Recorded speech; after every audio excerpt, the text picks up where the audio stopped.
माननीय सदस्य डॉक्टर किरसान नामदेव जी। धन्यवाद महोदय। चालू नहीं है माइक कैमरा आ जाता हूँ। महोदय, अब ये जून जुलाई में ये फसल लगाने का सीजन होता है और इस समय खाद की किसानों को जरूरत होती है, लेकिन इसी समय जिस समय फसल लगाई जाती है और खाद की जरूरत पड़ती है, उसी समय खाद की किल्लत निर्माण होती है। हमारे महाराष्ट्र में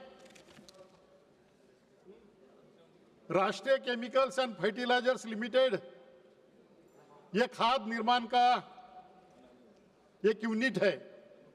वो यूनिट को बताया गया है कि 70% खाद महाराष्ट्र में और 30% अदर स्टेट्स में दिया जाए, लेकिन ये रेशो मेंटेन होता नहीं, इसलिए हमारे महाराष्ट्र के लोगों को खाद मिलता नहीं।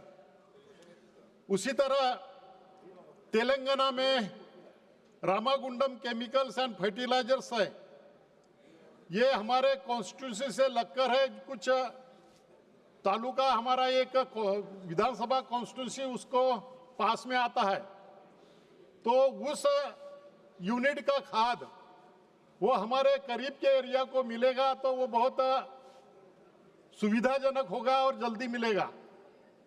ये खाद का सप्लाई समय पर होना चाहिए और इसके लिए ये जो भी सप्लायर्स कंपनियां हैं इनको ऐसे निर्देश देने चाहिए।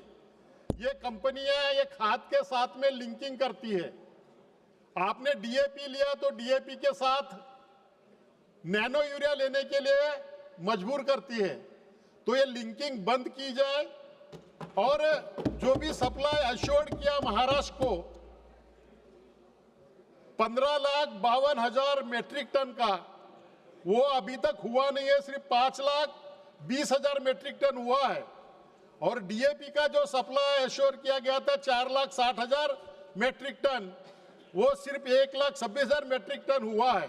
तो यह सप्लाई सुनिश्चित किया जाए और इस फसल लगाने के समय हमारे किसानों को पैसे की जरूरत पड़ती है। धन्यवाद। लेकिन जो भी रबी का और खरीफ का जो धान किसानों ने बेचा है एमएसपी पर, उसका पैसा अभी तक मिला नहीं हो, पैसा जल्दी से जल्दी दिलाया जाए। Thank you.